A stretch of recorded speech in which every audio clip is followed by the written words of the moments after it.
Hi everyone வாங்க தெலுங்கு கற்றுக்கலாம். இருக்கேனுக்கு வந்து தெலுங்குல சொல்லுவாங்க ఉన్నాను. இருப்பேனுக்கு தெலுங்குல சொல்லுவாங்க ఉంటాను. இருக்க மாட்டேனுக்கு தெலுங்குல சொல்லுவாங்க ఉండను. இருக்கும்க்கு வந்து தெலுங்குல சொல்லுவாங்க ఉన్నాము. இருப்போம்க்கு தெலுங்குல சொல்லுவாங்க ఉంటాము. இருக்க மாட்டோம்க்கு தெலுங்குல சொல்லுவாங்க ఉండం.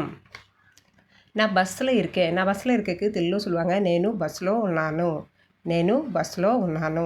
నా బస్సులో ఇరిపేనుக்கு తెలుగులో சொல்லுவாங்க నేను బస్సులో ఉంటాను. నా బస్సులో இருக்க மாட்டேனுக்கு తెలుగులో சொல்லுவாங்க నేను బస్సులో ఉండను. நாங்கள் வீட்டில் இருக்கோம்க்கு తెలుగులో சொல்லுவாங்க మేము ఇంట్లో ఉన్నాము. நாங்கள் ஃப்ரெண்ட்ஸ் வீட்டில் இருக்கோம்க்கு తెలుగులో சொல்லுவாங்க మేము ఫ్రెండ్స్ ఇంట్లో ఉన్నాము. நாங்கள் ஆஃபீஸில் இருக்க மாட்டோம்க்கு తెలుగులో சொல்லுவாங்க మేము ఆఫీస్లో ఉండం. Thank you.